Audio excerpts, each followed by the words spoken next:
How Great Britain betrayed the Jews during Israel's 1948 War of Independence.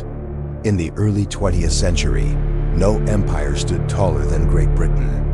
It ruled over a quarter of the world's population and spanned the globe, controlling regions from Africa, India to the Middle East. After the collapse of the Ottoman Empire, the British were handed the keys to one of the most complex and volatile regions on Earth, Palestine. The League of Nations expected them to prepare the land for independence. And, at first, Britain's 1917 Balfour Declaration gave real hope to the Jewish people. It sounded like a promise, a national home for the Jews in the land of their ancestors. But as Jewish immigrants began returning, fleeing rising anti-Semitism and violence in Europe, resistance exploded. The Arab population felt threatened. Riots broke out, and Britain, caught between growing Jewish hope and angry Arab opposition, tried to stand in the middle. But in doing so, they created chaos. Their words said one thing, their actions often said another. As the 1930s rolled in, Hitler's shadow began darkening Europe. The Jews desperately needed a safe haven, but Britain shut door. Instead of increasing Jewish immigration, they reduced it. Even as the Holocaust loomed, even as the trains headed toward death camps, British policy stayed firm. Survivors who tried to reach Palestine were blocked, sent back, detained. Some were locked in camps in Cyprus, prisoners after escaping genocide. Meanwhile, Britain built up the Arab side militarily. The Jordanian Arab Legion, trained and led by British officers, became one of the best-equipped forces in the region. Britain claimed neutrality, but in practice they were helping one side prepare for war while leaving the other side exposed and desperate. By 1945, World War II had ended, but the British Empire was wearing thin. Their resources were drained. Protests and unrest were rising in Palestine, and they were ready to walk away. But instead of building a peaceful transition, they handed the crisis to the United Nations and left behind a ticking time bomb. The Arabs were furious. The Jews were determined. And the British, they were gone. But what they left behind was more than a political mess. It was a setup for bloodshed. The Jews were facing annihilation from 5 surrounding nations. And Britain, which had once promised to protect and support a Jewish homeland, had instead become the power that blocked the gates, empowered the enemy, and vanished just as the storm began. What followed would test the very survival of Israel and shock the world. Part 3. Britain blocks the Jews. Norms, no escape. The end of the Holocaust should have been the beginning of healing for the Jewish people. But instead of peace, they faced another wall. This time built not by Nazis, but by the British Empire. Survivors of unthinkable horrors. Men, women, and children boarded ships to reach the promised land.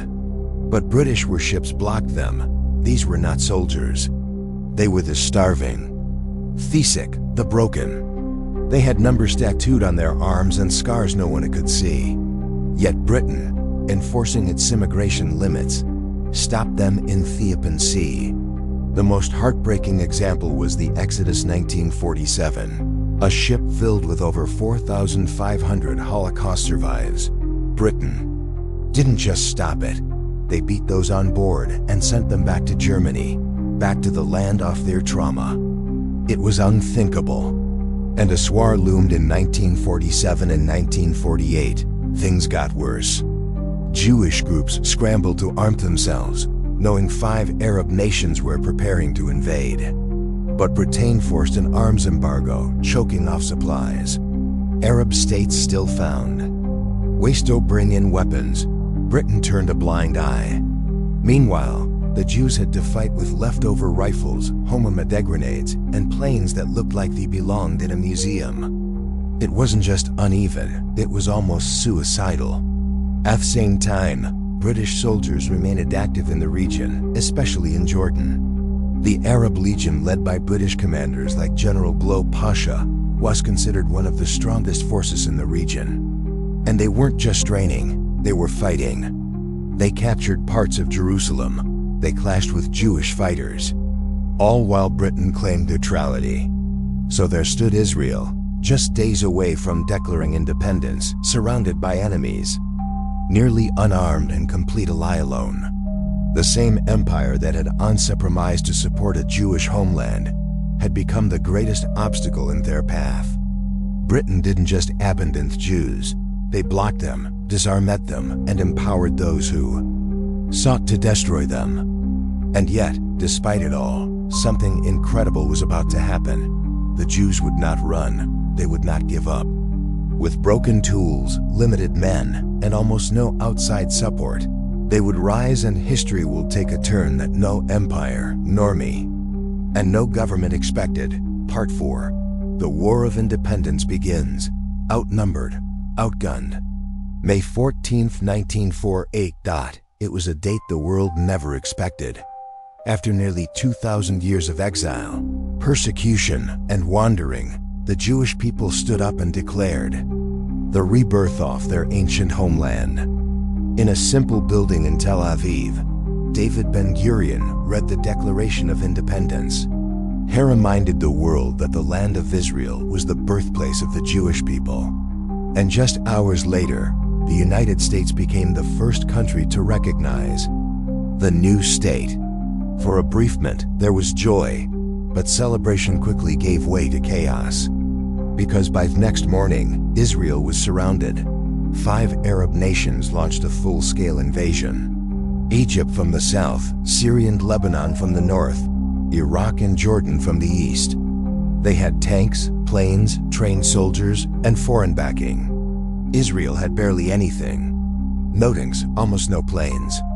Their army was a group of volunteers, many of whom were Holocaust survivors.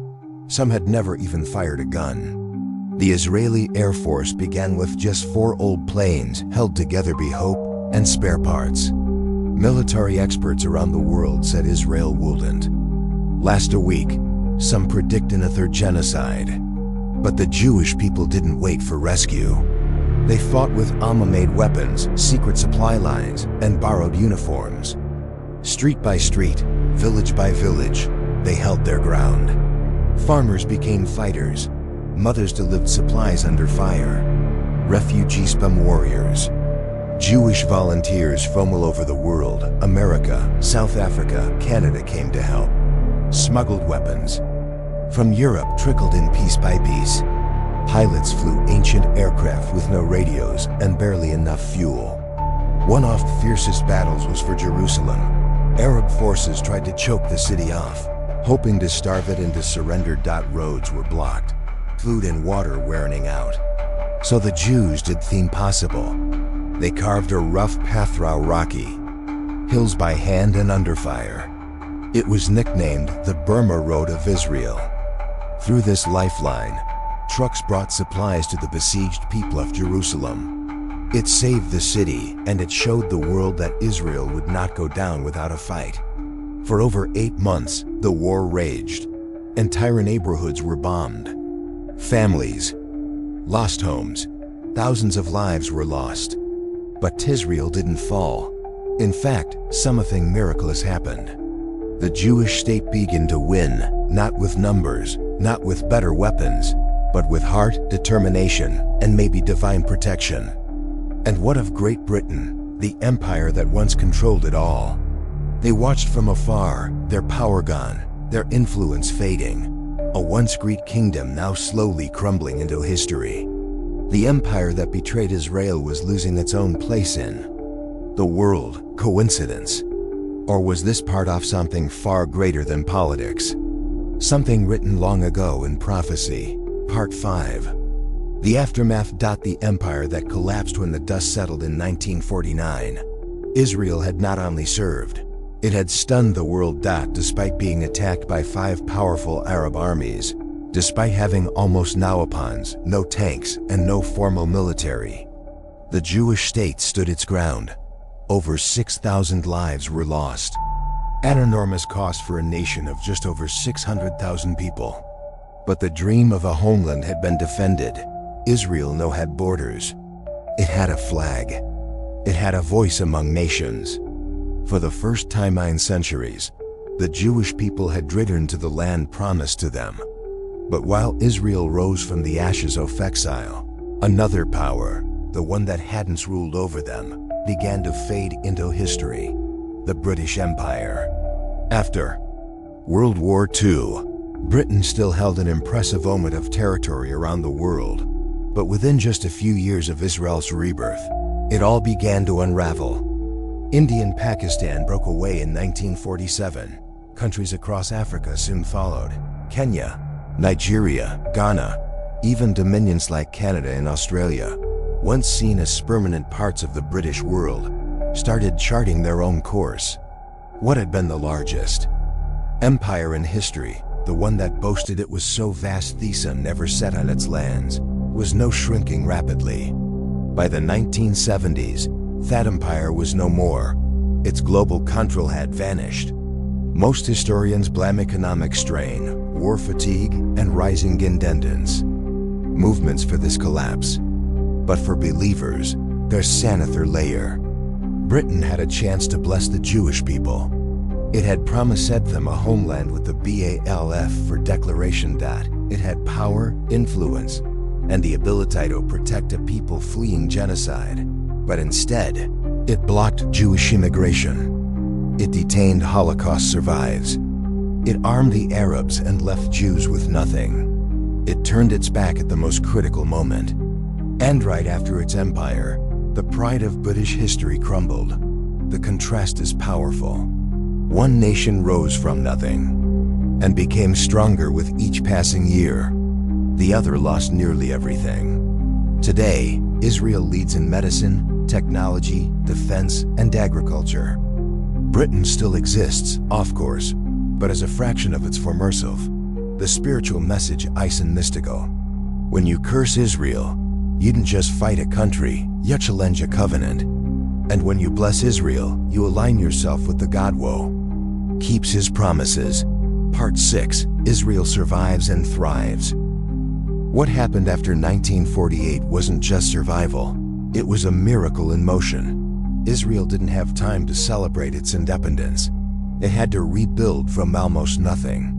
Roads were broken, homes destroyed, and war had left deep wounds at the same time.